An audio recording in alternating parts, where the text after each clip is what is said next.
जय गुरु जी। शुक्राना गुरु जी। गुरु जी महाराज की प्यारी प्यारी संगत को जय गुरु जी। ओम नमः शिवाय। शिव जी सदा सहाय। ओम नमः शिवाय। गुरु जी सदा सहाय। जय गुरु जी। शुक्राना गुरु जी।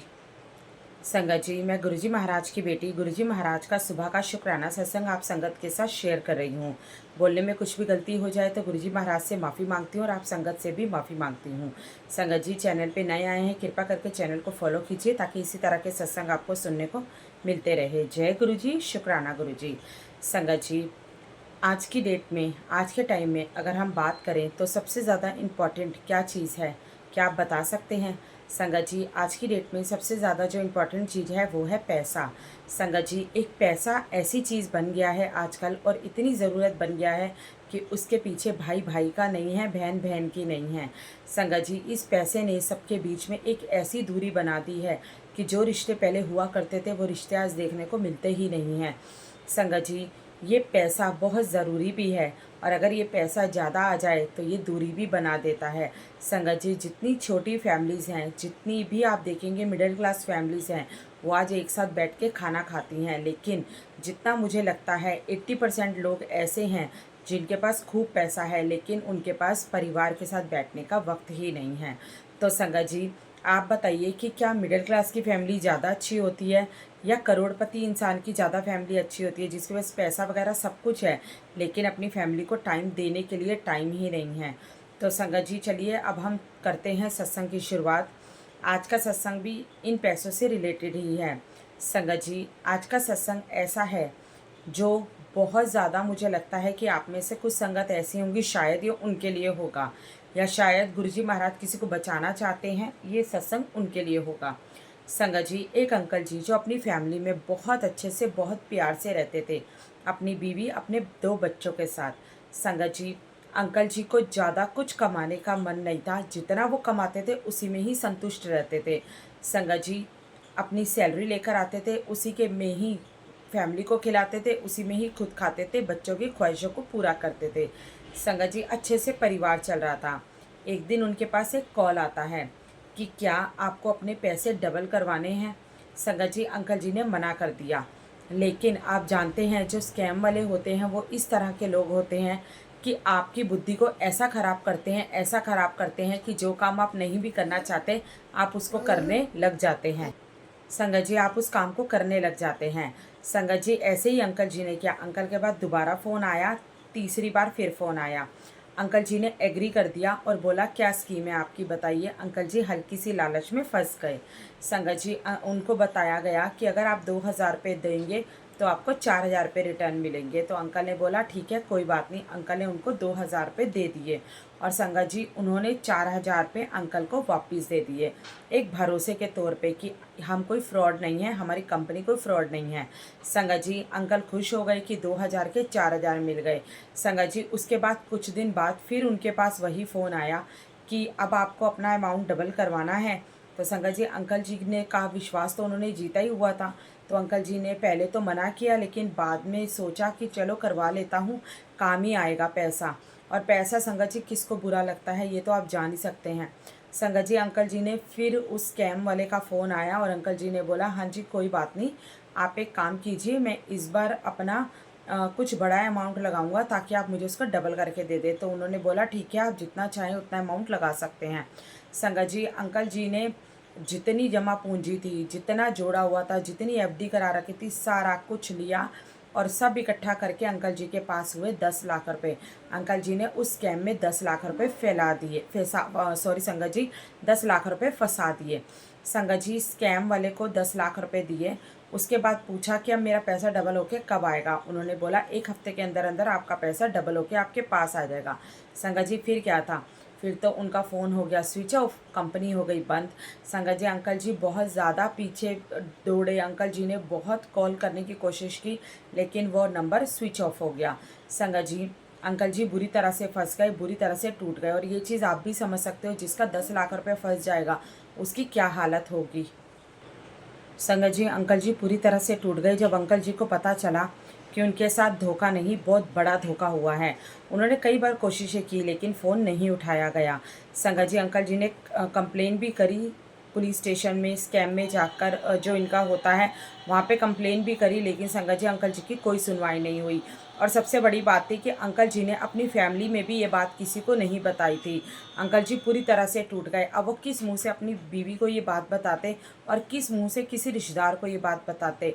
संगत जी उसके बाद अंकल जी को घर चलाना भी मुश्किल हो गया। इधर उधर से उन्होंने खर्चा पैसा लिया और उधार लेके अपना घर चलाने लग गए। लेकिन संगत जी उधार देने वाला कितने दिन आपको उधार दे सकता है?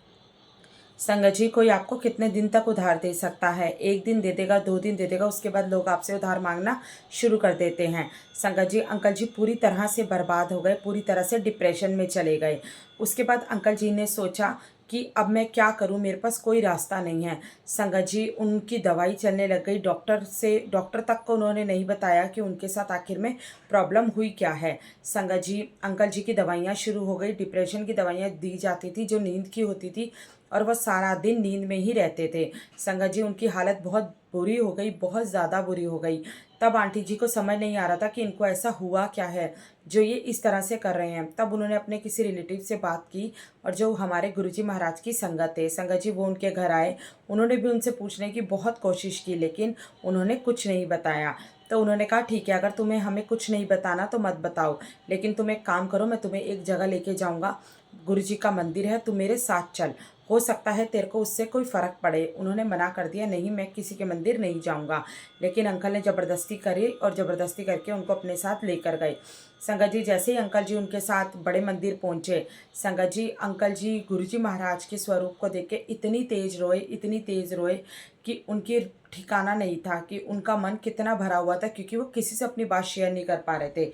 और वो यही चीज़ सोच रहे थे कि अगर मैं अपनी बात किसी से शेयर नहीं कर सकता, लेकिन भगवान से तो कर सकता हूँ। संगत जी वो बहुत रोए, बहुत ज़्यादा रोए, और रोते रोते सिर्फ गुरुजी महाराज से एक ही बात बोले कि हे गुरुजी महाराज, मैं आपसे पैसा मांगने नहीं आया। मैं ये नहीं कहता कि आप मुझे मेरा पैसा वापस दो, मैं जानता हूँ वो मेरी गलती थी, लेकिन मैं सिर्फ इतनी चीज़ चाहता हूँ कि आप मुझे शांति दे दो। जो मेरे दिमाग में शांति नहीं है, मैं रात को सो नहीं पाता, मैं डिप्रेशन की वजह से दिन में नहीं सो पाता, मुझे हर वक्त चिंता लगी रहती है, शांति लगी रहती है। संगत जी हमारे गुरुजी महाराज की महिमा तो आप जानते ही हैं। जहाँ से दुनिया धोखाधड़ी शुरू करती है, वहीं से ही हमारे गुरुजी महाराज हमारा चमत्कार शुरू करते हैं। संगत जी और जो गुरुजी महाराज के दर पे पहुंच गया, वो खाली हाथ तो कभी लौट ही नहीं सकता। संगत जी गुरुजी महाराज ने उनकी पुकार को सुना, और सुनने के बाद उनको ब्लेस किया, लंगर प्रसाद खिलाया, चाय प्रसाद पिलाया। संगत जी उनको ब्लेस किया, और उनको ब्लेस करके उनको ऐसी ब्लेसिंग मिली गुरुजी महाराज की कि संगत जी उन अंकल जी ने धीरे धीरे उनके स्वास्थ्य में सुधार आया।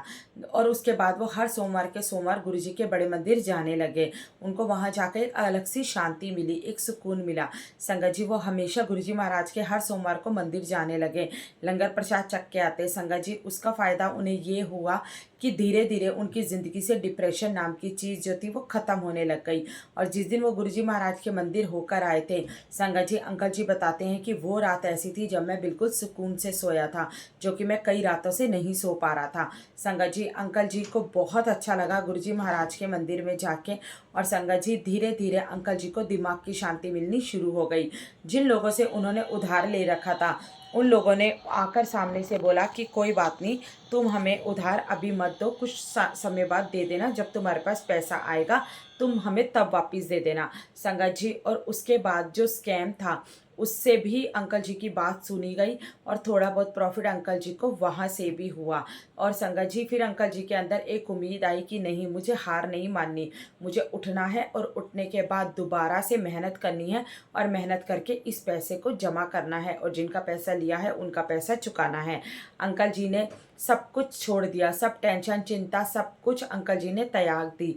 और संगत जी उसके बाद अंकल जी फिर से खड़े हुए, और फिर से खड़े होकर अंकल जी ने दोबारा से कमाना शुरू किया, और धीरे धीरे सबका उधार चुकाना शुरू किया। आज वो बिल्कुल उधार से मुक्त हो चुके हैं, कोई लेनदार उनके घर में नहीं आता मांगने, और वो फिर से अपना सुखद जीवन जी रहे हैं। 10 लाख उन्होंने ज़रूर गंवाया, लेकिन उनको दुनिया के बारे में पता चल गया। तो संगत जी ऐसे हैं आजकल के फ्रॉड। तभी मैं आप लोगों से इसी चीज़ का निवेदन करती हूँ कि फेसबुक पे कोई भी आपको बोलता है किसी भी तरह से कि आप मदद करिए, आप गुरुजी महाराज के नाम पे चंदा दीजिए, आप लंगर प्रसाद लगवाइए, आप ये कीजिए, संगत जी गलती से भी कुछ मत कीजिए, गलती से भी अपना स्कैनर किसी को मत दीजिए, क्योंकि आप नहीं जानते कि सामने वाले के मन में क्या है। और संगत जी आजकल तो लोगों की बातें ऐसी हो गई हैं, मैं आपको क्या बताऊं कि लोग तो भगवान के नाम पे भी लूटना शुरू कर दिया है। जब उनके पास कमाई का कोई साधन नहीं बचता तो वो भगवान के नाम से कमाई करते हैं। तो संगत जी बच के रहिए ऐसे लोगों से। और संगत जी क्या आपके साथ कभी इस चीज़ का फ्रॉड हुआ है? क्या आप कभी इस चक्रव्यूह में फंसे हैं?